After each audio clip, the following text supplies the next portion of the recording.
And welcome to the Northview Podcast. Yep, that's right. It's not Darcy. It's not Greg. It's Steiger the Tiger. Bam. How'd you get that nickname? Mic drop right there. How did I get that nickname? Steiger the Tiger. I know how First you got off, your it Steiger rhymes. And then second of all, I'm like a tiger. And in fact, Jeremy Lobdell. Jeremy Lobdell, in fact, informed me. Who was was a former teaching associate. Informed me that my eyes resemble a tiger stone. Are you laughing, Jeremy? Trying. That my eyes resemble a tiger stone. Did you know that Jeremy used to... Tiger stone? What's or something like that. Did you know that Jeremy you have used the to eye of the tiger? Yeah, exactly. The Eye eye of of the the tiger? Steiger. Jeremy Eye Lobdell of used the to tiger. carry a very long knife as well. He I just did. want you to know that. Yeah, so he did compliment my eyes, but he carries a long knife. Yeah. At any rate, I am hosting. I feel good about that. It's good to be here hosting. In fact, this isn't my first time hosting it. I actually, when I was doing my master's degree, hosted a radio show in Los Angeles called the Apologetics.com radio show. And I even had Jeff and Kyle, which are here today. In fact, maybe we should just mention who's here. Jeremy's here. Jeff and Kyle here. Hello? Jeff and Kyle are here. Hello. That's it.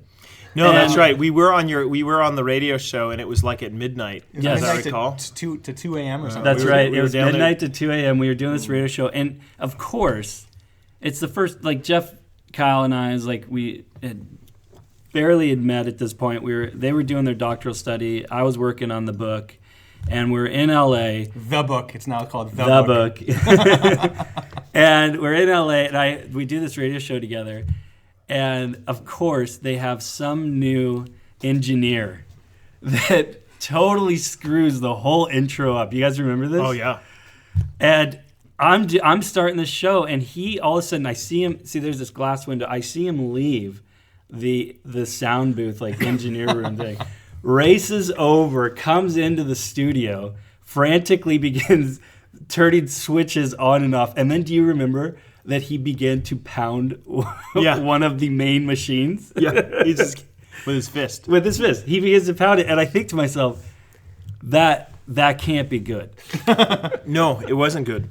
And so we find out later that he had turned some switch so that it was just dead space for a significant period of time. Nobody heard any, so the 30 people who were listening at the beginning just weren't. Right. We're not sure what they heard actually, because we kind of wonder if he cut that first so that nobody could hear him banging on the machines. But at any rate, he was fired the next week. Was he? Yeah, he was. You were responsible for his firing. Absolutely not. He apparently messed up a couple other radio shows too. Oh, yeah. And the dude just didn't have what it took apparently. But that was classic. Anyway, I've messed up a podcast recording a couple years ago, and you're still here. I'm still here. That's the kind of how did you grace mess it we up? show. I didn't turn it on Yeah, it was hard. to record. I mean, I thought it was recording, but then Man, even an Halfway intern through. can do this. I'm glad. Yeah. Speaking of, Jeremy, I watched the 200th podcast, and I saw your computer, but I don't think I ever saw you. Nope. You On saw the the back screen. of the left side of my head. That's Okay. about it. you never that- were visually seen. Was that strategic? That's how an Was that on intern purpose? should be. I think so. I don't know. You're like the mystery person. You're real, but you're never seen. It's like Columbo's wife. Well, there's a dated reference.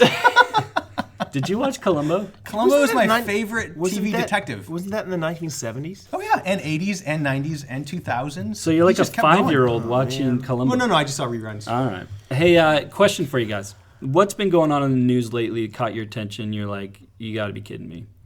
Oh, you got to be kidding me. In the news. Yeah.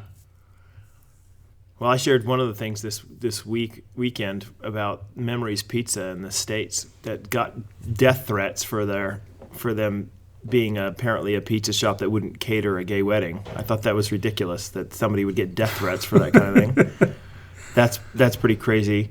I also this weekend read an article where in the New York Times they were interviewing some lawyers, and apparently a number of high-profile lawyers and law groups, companies will not defend anyone who has a traditional view of marriage in the U.S. because it'll bring such discredit to them in their field.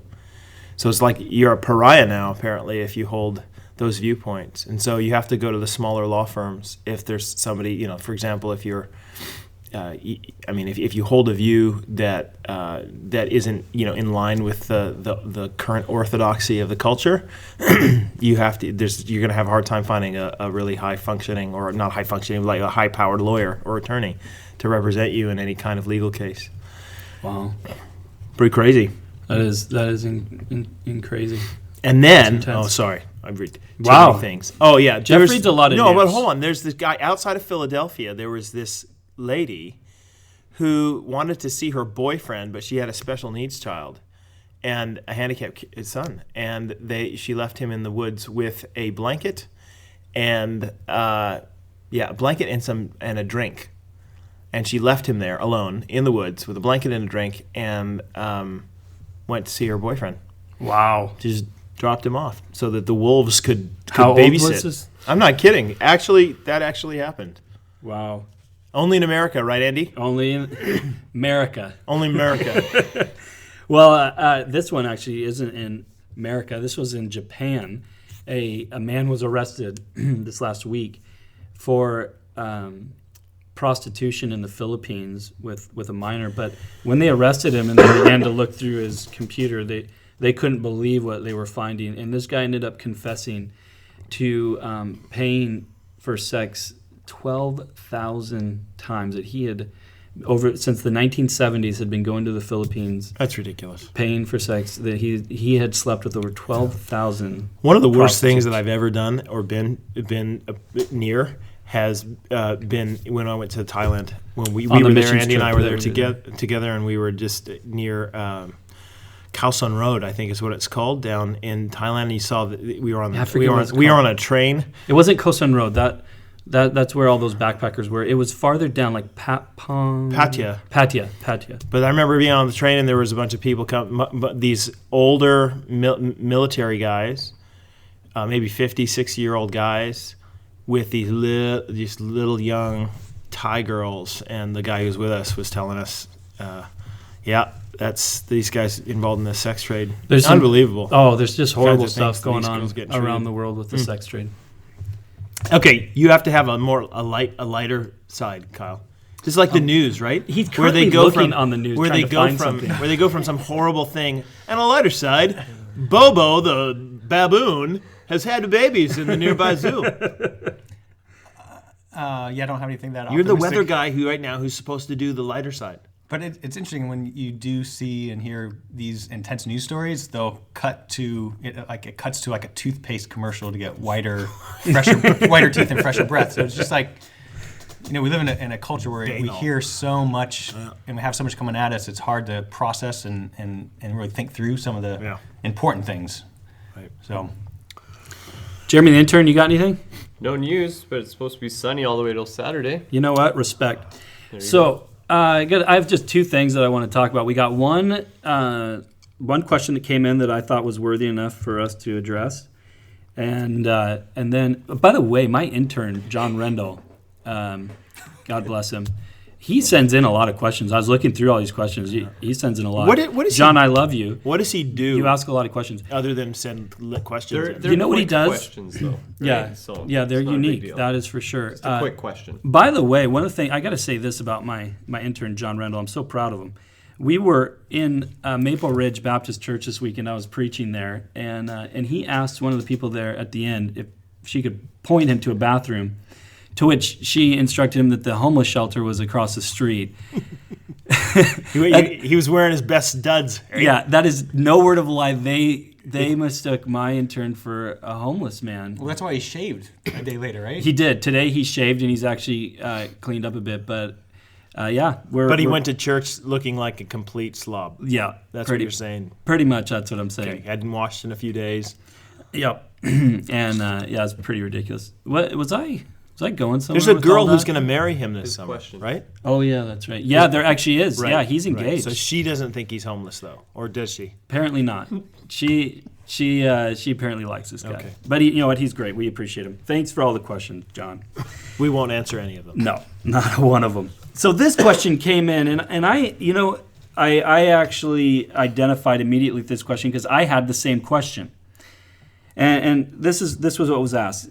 I was wondering what decisions were made when you decided on the photos for the cover of the Jesus Said What sermon series.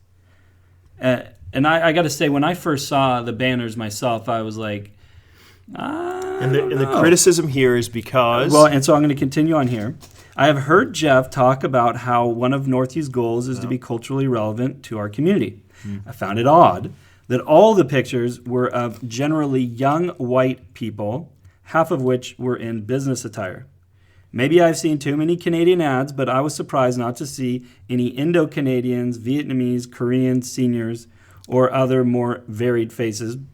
I was thinking African American as well, but I think there is one. There's one. Yeah, there's a black guy in it. Yeah, we do have one. He's right though. Mostly white, young, urban professionals, and one black guy in the corner. So the listener asked, any comments? Yeah, comment. Totally my fault. The way that these things are made is that one of our guys who's very gifted media guy, he puts together a series of different banners that we might be using for the next series. He sent me the copy of this one. I really liked the concept and just made a quick pass. Should have made more of a pass. It's not his fault at all. He was working with a lot of stock photos. That's usually what happens. He just put the stock photos in different arrangements around the place, and I don't think that there were that many stock photos of other ethnicities with that particular face on them. And so shocked and surprised. So he ended up putting them together. I said, this looks like it's a clever idea. Here's a bunch of shocked and surprised people with Jesus Said What in the middle. We printed the banners. They went up.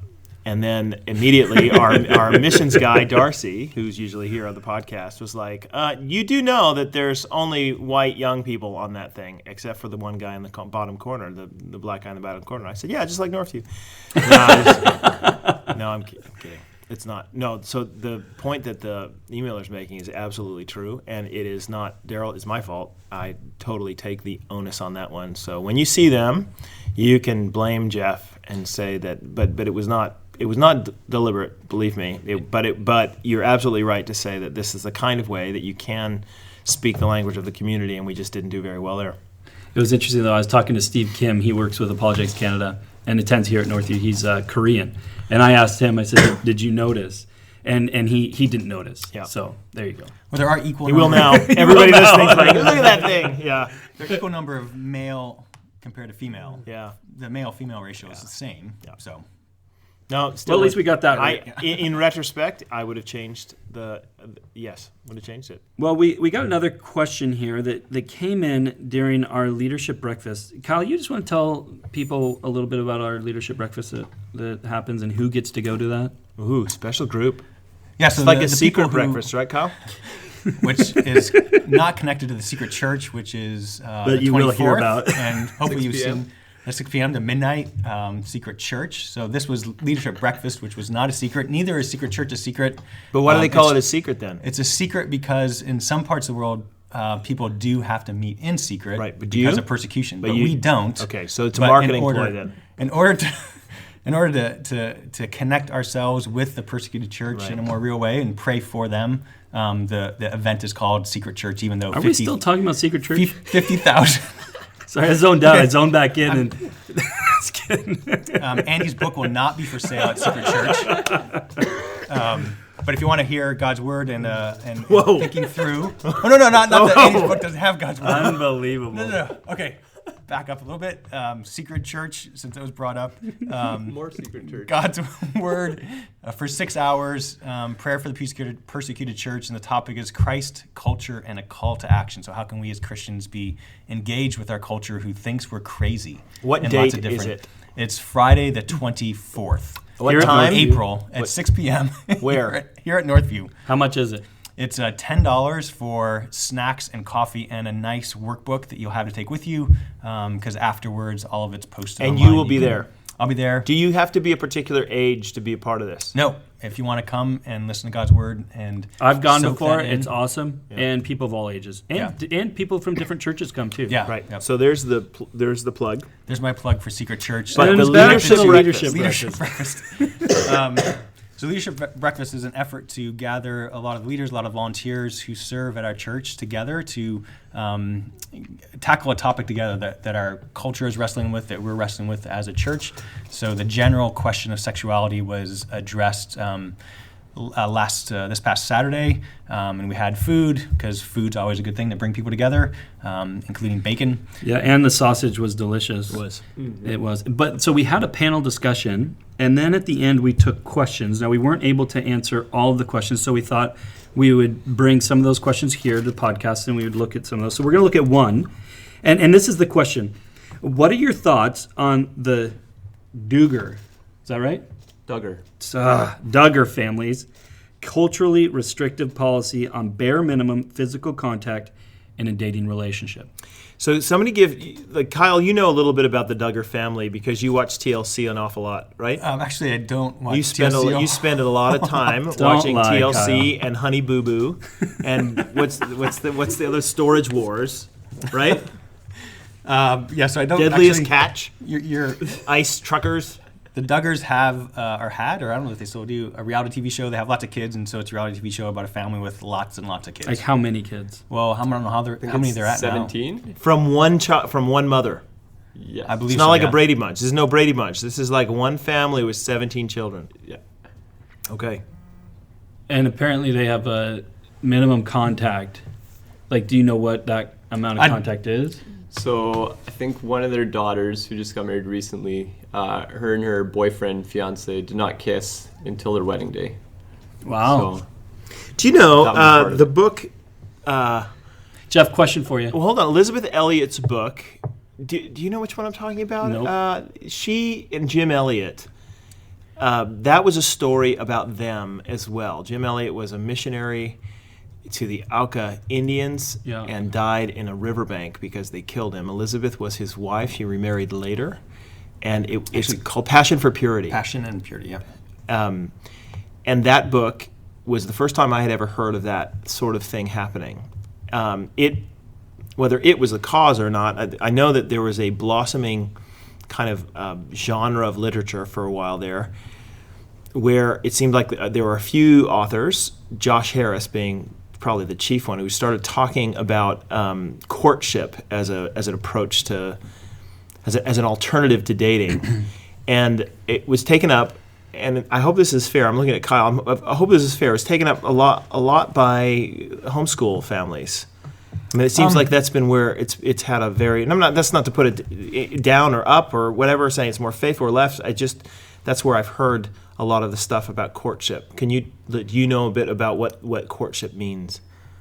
Yeah, so courtship was an effort to think about and try to think practically and especially biblically about what it means to quote unquote date, or what should that relationship look like in our culture the way it is. I mean, with a lot of culture, through a lot of history, different peoples have done arranged marriages, and that to our ears sounds totally crazy, but it has some advantages in that. Well, your parents know you better. Your family's involved, your parents are involved. It lessens the, how am I going to find the right girl? Or how am I going to find the right guy? When I'm going to run into them? How are we going to meet? And how are we going to connect? And it takes some of those anxieties away. The way I look at it, no culture is, every culture has its maybe strengths and weaknesses, advantages, disadvantages in this question. So then the question becomes, well, how do we maximize, biblical faithfulness within whatever culture we are, whether it's the prearranged marriage kind of culture or our culture, which reacts against that and thinks that's, almost not every, but a lot of Disney movies, will bring that up again. It's, reaction or rejection from the Brave was one movie recently where the prearranged marriage was... Well, Titanic, man. That's just stupid. That's so, old-fashioned. And this was a movie in Scotland, Brave, and I think the 11th century or something. Yeah. And you have the heroines, standing up and saying, "This is dumb." Yeah, which she never would have done in 11th century Scotland. But regardless of the kind of structure, the question is, well, how do we best navigate within this structure to be faithful. So is it fair to say that the person who's arguing for courtship is saying that we shouldn't take our cues from Disney, and we shouldn't take our cues from a culture, Western culture, that has this myth of the one, you know what I mean, the soulmate, which it seems to is certainly nowhere in Scripture, and certainly, honestly, makes no sense at all. That is, where there's you this, meet and your eyes connect, and all of a Right. sudden there's this magical moment where you both know that this is. And so this is a Western fantasy, and it's propagated by film largely, and our stories that we tell, love at first sight and whatever. So they're saying, don't take your cues from that. Take your cues from Scripture. But that's where I'm like, well, where in Scripture is courtship taught to say that it is the way? Thou shalt not kiss before thine marriage. Thou shalt make sure that you court. Yeah, Scripture doesn't demand any type of prearranged, or just find yourself a mate. Do many of the people who hold to yet, courtship, though, hold that view, or do they say, no, this is a more biblically faithful approach to dating? I don't know. I haven't Okay. surveyed them. One of the things, though, that I think is important that the Bible does talk about in principle, and is one of the things that I actually encourage our young adults with, and that is that the purpose of dating or courtship or whatever that might be is marriage.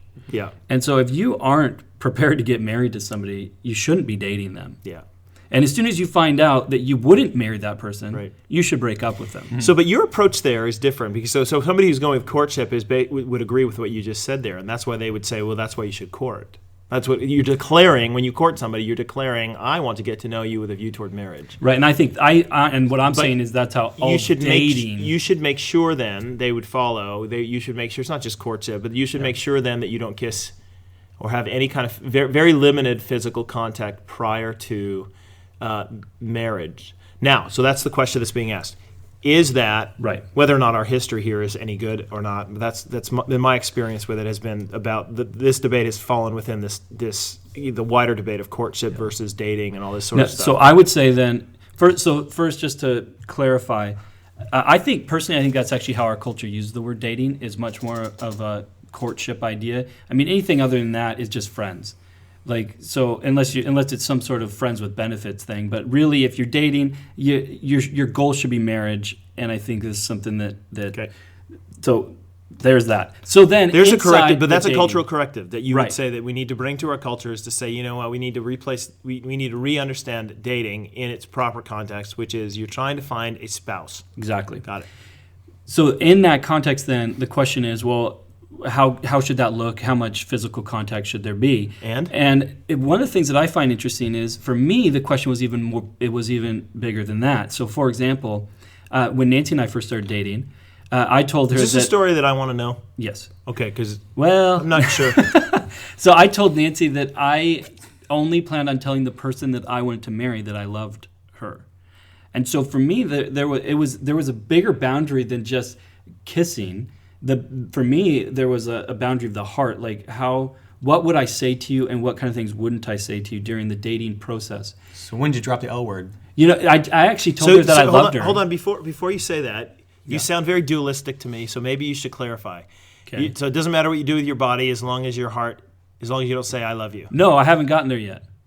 Okay. No, what I'm saying is it's a bigger issue than just when should we kiss. I'm saying it's more than just physical. There's also this emotional attachment that takes place too. That I think we do the same kind of thing the way we talk with one another.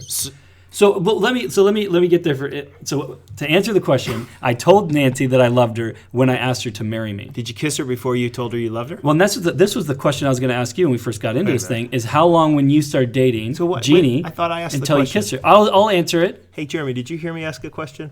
I thought I asked one. Yeah, and I'm going to answer it, but I was asking you the same question. I kissed Nancy 3 months into dating. What? Absolutely. And it was on Valentine's Day, I believe. Yeah. Oh, such a romantic. Exactly. Oh. And I had no problems with holding hands or kissing. Was the moonlight just so? No. Okay. It was actually a cloudy night, but whatever. What about you? Come on, Jeff. Oh, dude, I laid one on my wife on the first date. Did you really? No. No, I didn't. No, I didn't. You know what? Okay, so here's I'm sorry. Did I ask a question? Here's my story. No, I'm gonna answer. Here's my story. I actually, it's funny that this should be asked because I held kind of that view because of Elizabeth Elliot's book and its popularity, and there was this sort of feeling around. I came from the mainline church, and so I was really trying to be a good evangelical, where you have all these different kind of subcultural expectations about dating and stuff like that. So I came, and I thought, well, I want to honor. It was really a good reason. I wanted to honor women, and I wanted to honor God. And I was like, okay, so what does that look like? And Elizabeth Elliot's what it looks like, right? You don't kiss until you get either you're married or when you get engaged. And so I was committed to that until she just looked too good, and so I had to lay one on her. That boy. Exactly how long into dating? Oh man, it would have been a while though. It was a while. So we waited a while before 2 weeks before the kissing. More than 3 months. More than months. Yeah, it was quite a while. But so are you calling me a floozy? So I what I'm saying is that our experience is not necessarily normative, or should it be? I think the question is a good one. I personally have a bit of a realistic challenge with the Duggars. I think that it's wonderful if you are sitting there and you say, you know what, I'm just not going to kiss anybody, any boy, if I'm a girl, and girl if I'm a boy, I'm not going to kiss anybody like that until I get engaged or married. God bless you. I think that's awesome. I really do. I don't think that this is I don't think that there's a biblical command here. I think that the danger is you're just trying to... Except for the obvious. You shouldn't be having sex before marriage. Right, but you're trying to eliminate... You should be pushing the boundaries. You're trying to eliminate temptation. So the pushing the boundaries. Usually the question people ask in this is, how far can I go? Right. And I think my response... Baseball gets thrown in that somehow. In these, Quite sure how. Yeah, and then you have these bases and things. So my response is usually, this is really the wrong question. The right question is, what should I do to honor Christ? What does it look like for me as a Christian brother or sister to honor my sister or brother and protect her or him if this doesn't work out, right? Because there's a real possibility that you won't marry each other. So I don't want to leave her or him with any baggage. That's loving. That's what it means to be a loving brother or sister in Christ. But if it does work out, I also want our marriage to start off on the right grounds, and I don't want to break any of God's laws regarding sexuality and his commands. And I don't want to put myself in a situation where that's going to be hard. I have a dozen different friends who've approached that a dozen different ways, some with more success than others. But this is a very good conversation to be had between your friends about, help me figure out where I can draw some lines for myself and my girlfriend or my boyfriend, so that we're not, and I guess my point is that there's more boundaries than just the physical. That's what I was getting at with the heart boundaries, with saying to somebody that you love them or what you do say. Even, in fact, I counsel young adults not to have devotionals together or these committed times of intense prayer together. Be with groups of people, usually early on. If you can spend less alone time, that's good. I know that's crazy in our culture. You're not supposed to be all alone. And just, spend less alone time at the early stages of relationships. You can get to know each other quite well in groups. And I think that's a good protective. I think that there are other good protectives. If you start declaring that we're dating, we're a couple, things like that, I think you need to ratchet it up a little bit in terms of your willingness to be open with people about the struggles that you might have. You need to have a good brother and sister with you, in Christ, with you, who you can walk through with that. I think that this should be a conversation that we're willing to have with each other instead of hiding behind the curtains and being freaked out if we feel like we've gone too far or these sorts of things. Well, I have the whole being in groups of people is really helpful, I think, because you can see how that person is interacting with other people, and that's just a better context for your own growth and your own understand of who you are as a man in God's image or a woman in God's image, and as you grow through the teenage years and young adult years, and as you're seeing who God may bring across your path as a marriage partner. So we're saying it's okay for you to have a Duggar law, as long as it's a Duggar law for you. See, my fear here is that you're going to end up being a Duggar law and say, well, that's the law for everybody. And if you want to be a faithful Christian, you're going to do it our way. And that's where I say, no, actually, that's not true. It's just that if you choose not to do it their way, you need to set some other boundaries up for yourself. In Christianity, there's yeah. a playground Yep. that you can play within this, Right. And you need to work that out and Right. have grace for people who Right. are different places in that sandbox. You brought up Passion and Purity, Elizabeth Elliot's book. There's a quote in that says, "Of all things difficult to rule, none were more so than my will and affections." So it's more than just physical, but the physical is tied to the heart. Well, Is it? You sure? I'm pretty sure it is. Okay. can we put this one to rest? Could I move on to our final question? I think we should put this one to rest. Except I haven't heard Kyle's story. Although I've heard it before. Dude, first time he saw Rebecca, he went up and he just slapped a kiss right on her. Big wet one. Said, "Come here, honey." Okay, come on, Kyle. No, okay. Did you kiss before marriage, and how long until you kissed?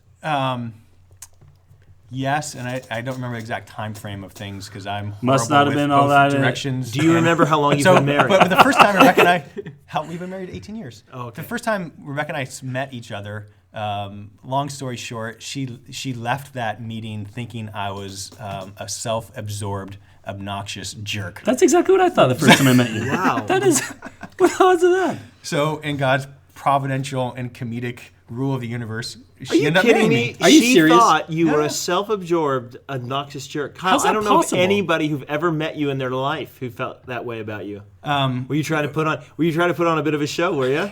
You liked her, and you were like, okay, I'm gonna have to really show her what I got here. Okay. So we were both at the same university. We went to the same school. We both were playing sports there. We both had injuries. I had a bad ankle injury. She was recovering from knee surgery. And we ended up she played volleyball, I played basketball. We ended up in the training room. She liked peanut butter, and I like chocolate. I love it. We ended up in the training room, and the trainer, we're the only two there except the trainer, but he gets up and leaves for some reason. So we're on opposite ends of this training room. I have my foot in this whirlpool. I'm doing a hot and cold contrast with my foot, trying to get the swelling down. She's on the other side of the training room. Are we trying getting to to the kiss, exercise. or where No, are hold we on, in no, this hold story? on. The next thing that happened was, "How you doing?" Is there going to be a back rub happening soon? I mean, this is ridiculous. No, I'm trying to say. So she thinks it's kind of an awkward thing for two people to be in the same room and just kind of not talking. So she's a very friendly, outgoing person. She tries to talk with me. I'm a little bit grumpy. Plus, the noise of the hot tub, the bubbles from the hot tub I put my foot in, and the ice bath, contrast bath, going back and forth. The noise of the hot tub, I couldn't hear her really well. So I'm being very non-responsive. Plus, I'm in a bad mood. So this is why she thinks you're a jerk. She asks me all these questions. I just say yes, no, yep, kind of thing to her. And so, I don't know, 20, 30, 40 minutes go by. We're doing this to train. Wow, you were trainer just comes giving back. her yeses and nos for 20 or 30, 40 minutes. Well, after a while, she just gave up because the you're trainer a came jerk. back. And, see, exactly. wow. That's why she thought. And then she came to a Bible study and saw that And you were there. The jerk from the training room is leading a Bible study on this campus. What have I got myself into? And the rest is history. Yep. 2 children later. Well, that was way longer than I wanted or expected. Thanks, Kyle. No problem, Andy. Anytime. We have like a little bit of time left. Yeah. I have one last thing that I really wanted to get to. Okay. And this is the thing that I wanted to talk about the most about, but we have the least amount of time for. But let's just jump into it anyways. I received an email, and that actually works out perfect, though, because the guys that are here are the ones that I think are the perfect ones to talk on this subject. Right. I got an email recently from the president of CBC, Brian Bourne, great guy, love him. And he asked me, he said, Andy, I've noticed that there's so many negative blogs right now about why young adults are leaving the church. And he was just saying, I think that we need to talk about why young adults are not leaving the church. And he was saying that when he came to Northview, he noticed that we have a lot of young adults. And so lately I've been just putting together my thoughts on why young adults are not leaving the church. In fact, for people who don't know, that's why I started Apologetics Canada, was I saw the stats that were out there and just felt like something needed to be done. But on an encouraging note, over these last 5 years, I've seen the church make a lot of ground back on this area. And so I've just kind of been putting down my thoughts on why that is. But before we get into it, and I want to hear, Jeff, Kyle, I want to hear your thoughts, and I'll share mine with why I think young adults will stay at church. But before I do that, I just wanted to point people's attention to a study that was done here in Canada called Hemorrhaging Faith. And it was a survey that was done to determine just how many young adults are leaving the church, and they determined that it was about 60 to 90% of our young people were leaving the church, depending upon what denomination you found yourself in. But when they were interviewing these young adults, they found that there were 4 main categories that led to young adults leaving, but these are the same reasons why young adults will stay. So here they are. And if you're interested in this, you could go to Apologetics Canada's website, and Steve Kim wrote a fantastic synopsis of that report. The report's huge, but shout out to Steve Kim. He did a great job making it short and understandable. So the 4 are parents, experience of God, community, and teachings and beliefs. Now, we could get into these, but I just want to throw that out there. Why do we think that young adults are not leaving the church? Can I make a couple of preliminary comments? Part of the reason I'm saying this is because this has a significant amount to do with what I did my doctoral dissertation on, emerging adulthood and as a new life stage, and some of the issues surrounding that. Before, I do want to give a bit of a warning about this, that I sense in the Christian church right now that there is a certain amount of alarmism going on with this. I think we need to recognize that there have been some cultural shifts over the last number of years that have led young adults to feel freer to report that they don't attend church and felt freer not to attend church. So, 20, 30 years ago in Canada and the United States, where a lot of these studies are being done, the culture was such that if you didn't want to go to church when you're 22, you still went, because it was culturally expected for you to do that. Okay? Mm-hmm. If you grew up in the church, yes, you're part of that community. Without a doubt. You were still expected to do that. If you wanted to get a good job, you still had to go to church. If you wanted to be a part of a good group, church attendance was still expected of you. Over the last number of years, what's happened in the culture at large is an increasing secularization, and so as a result, it's when somebody calls me on the phone and says, "Well, can you tell me what you are? Are you a Christian? Are you blah blah blah?" Historically, you would have said, "Well, I am what my parents are, a Christian," but now you respond. And they even give you an option, none. They used to not give you those options. Now it's like, well, I'm a nun. So now when the reports come out, oh, look at the rise of the nuns. Well, the nuns have always been there, right. Okay? They just went to church. Right. Okay? They didn't believe. They sat in the pews and stuff. They didn't go to church until such a time in their life where they felt like they could have the freedom culturally not to go, which, by the way, in the 1970s in the States, for example, was never. You always went. So a lot of unbelievers in the church. So let's understand that some of the numbers are inflated because of that. Second thing, these reports are happening among 21, 22-year-olds. We haven't actually kept track that much of how 21, 22, 23-year-olds have acted toward their church for years. In fact, the National Study of Youth and Religion in the United States is the first study that I know of that has tracked the same group of young adults now across a period of what will eventually be 15 years of their lives, from when they're 13 till they're 28. And that will tell us a lot. They're doing the final study in that. There's 2 stages they've already done, one in the book called Soul Searching, and now one, Souls in Transition, was the second book, and now the 3rd installment will be tracking the same group of people as they get into 28. There is a feeling among some of the authors of that study already that a lot of those who left in their early 20s, a lot of those young adults who left are actually coming back to church when they have kids, and that's our experience at Northview. Yeah. Right? We get a lot of people who have like a 2-year-old or a 1-year-old. Hey, we moved to Vancouver or Calgary, whatever. We moved away for a while, got involved in the city life, and it was so great, and we loved it and stuff. And now I've got a 2-year-old, and I don't have anywhere to take my kids, and I'm moving back to Abbotsford because I can have a house. And so one of the ways they'll word it to me, as well as I've talked with different people at Northview, that this has been their experience. Some of them will say, well, as I reflect back on church, it was good for me and developed good morals, and I want my kids to have good morals. Yep.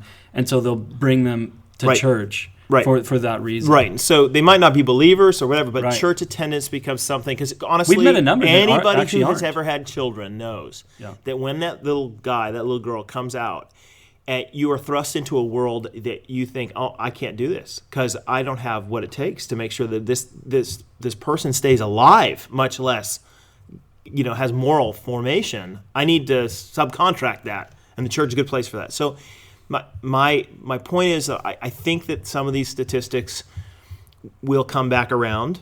I'm not saying that I guarantee that, because I still think that people are freer not to attend church now than they were in generations gone by. But I don't want to be overly alarmist about it. I do think that the question, though, that you're asking is a good one. What is it that helps faith be formed in the lives of people? There's a great book called The Fabric of Faithfulness by Stephen Garber, where he talks about this even prior to some of the studies that have been done in Canada. And he comes up with some very similar conclusions. One of the big ones that most of us don't realize, because the culture is telling us it's not true, is your parents.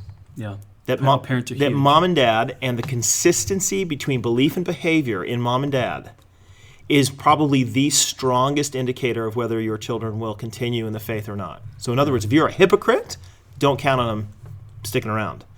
Yeah. But if you genuinely believe who Jesus is, you live largely in light of that, the percentages are huge that your kids will maintain faith. And when I say huge, I'm talking like 80, 90%.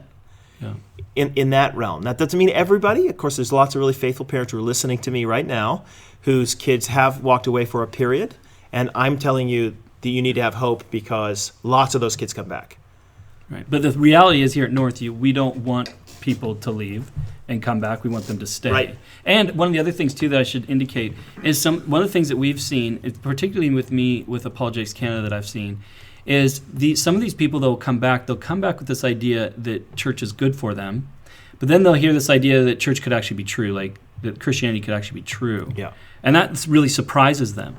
And so there seems to be this disconnect between this idea that church is good for me and this idea that church is true. Mm. And one of the things that I find is when you come to church because you think it's good for you, those people tend not to be very committed, and they tend not to share their faith.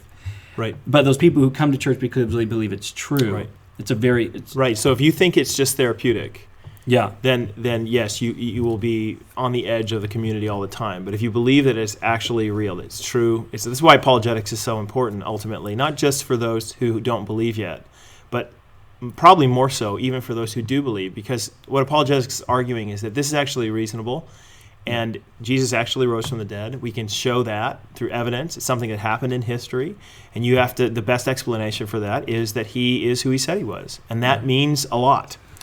Yeah, and what we're finding then with young adults is, and you said this with the whole therapeutic. There's a religious belief that's in our culture, which is moralistic therapeutic deism. The reality is, studies continually show that the vast majority of people believe that God exists, even in Europe.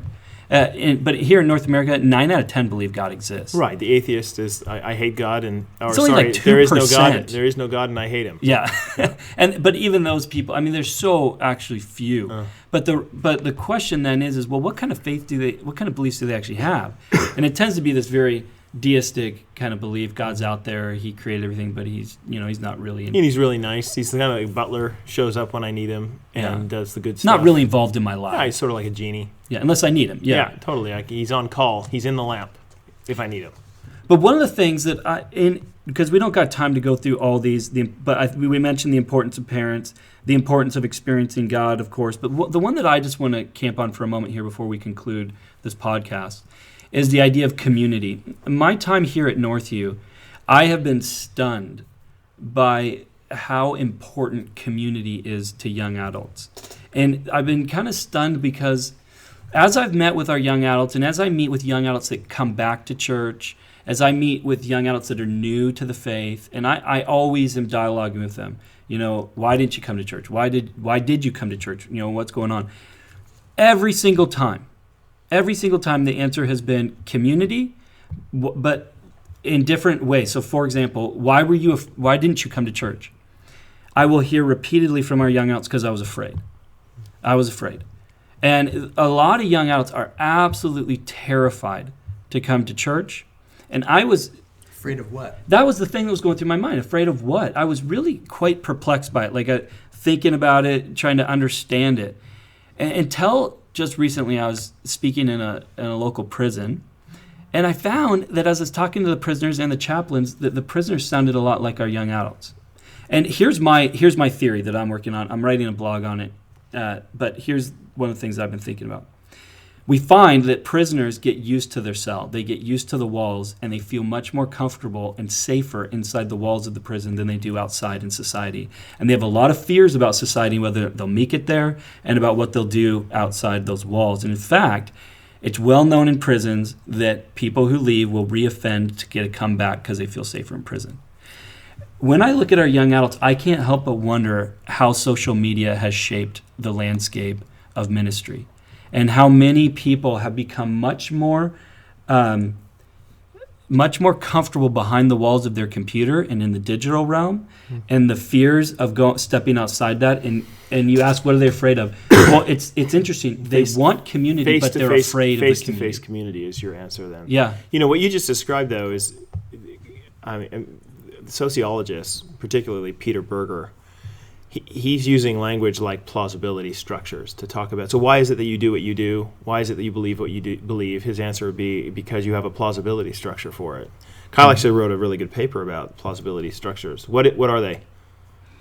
They're it's similar to worldview and how you it's how you are affected by the culture and your surroundings to shape how you view your culture and surroundings. Right. So it's what you think is normal. And how are they formed? How's a plausibility formed? So you're you think your this is experience, normal. your history, you're growing Right. up. So like what you eat in a culture is one example, and what you find detestable to eat, which other people may love to eat in another culture, is partly shaped by a plausibility structure. But this goes way beyond our diet. It goes into what we think is true. But the reason that you don't eat that stuff is a good image, right? The reason you don't eat that stuff is because nobody else does. Yeah, right. So the point is, plausibility structures are formed by the community that you're a part of, and they are destroyed by other communities. So you're going to change what you eat. For example, if you move to France, all of a sudden you think snails are good. Escargot. Whatever. Or you move to Thailand, and all of a sudden Andy's eating scorpions all the time, and they think that it's a great whatever, and he thinks now that cinnamon buns are yuck, right? So my point is that the community around you, the people that you hang out with, or better said, the people who you want to admire you will do what they do. So one of the reasons that I think that young adults leave the church is because church going is just not thought to be cool by the community of young adults. There are other things that you should do. There's all sorts of things that most of the people I know who leave the church have made friends and spend a significant amount of time with people who don't attend church, who have a very different worldview than than that. In fact, I think that precedes their change of mind regarding the truth of something, the change of mind regarding the philosophy of it. Everything starts with we are relationally who they're hanging out with. Absolutely. And I know that sounds really silly, but that's what essentially you're saying.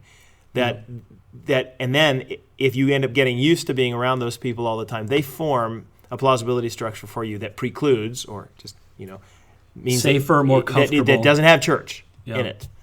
You would feel the same way if you moved abroad and started living in another Whereas country. if you spend time with people who go to church, you will go to church. Now, here's where things get interesting then, because when we ask our young adults, well, what's the most important thing about church? What thing do we got to get right, or that was really influential for you to come and stay at church? And this was the answer that really kind of shocked me. And as a young adult ministry, we have just honed in on this last year and a half. And the answer continually was that the most, and I wanted to share this too, just if there's any pastors out there listening to this podcast. Most important thing that I think you can do right now to reach young adults in your church is your greeters. I often think we want to say that it's your preaching or it's your worship or all this, and I think in some ways as a young adults pastor, that's what I wanted to hear the young adults say. Yeah. But repeatedly they would say, no, it was the people who greeted me when I first came through the door. It was the people who broke through and helped me to feel comfortable and to break my fears of coming into a new community. It was about a church then embracing and believing in community and stepping outside of our little cliques and making sure we're breaking those down and that they're welcoming new people into this community. And it's a good word. Yeah, we have found repeatedly how important that is. It's a good word. Well, why don't we close on that. Don't put Kyle in charge of that kind of thing, though, because when people ask him questions, he just gives one-word answers and blames it on the hot tub. I can't. How many other people have you spent time with in a hot tub and you haven't responded No, we to? weren't in the same hot tub. She was across the room. It wasn't even a hot tub. It was just like this small bubbling thing that, I mean, it wasn't like you really couldn't put your whole body in it. It was just for Right. Have like you your tried foot. to put your whole body? No, no, Were you in a Speedo when this was all happening? no. I was. I had shorts and t-shirt on. Right, but you had And- you were flexing the muscles, though, right? Well, are they ever not flexed? Well, apparently not in front of Rebecca. On that note, thank you for joining us at the Extra Podcast. We'd love to see you out at Secret Church. Until next time. Wow, look at that. Well done.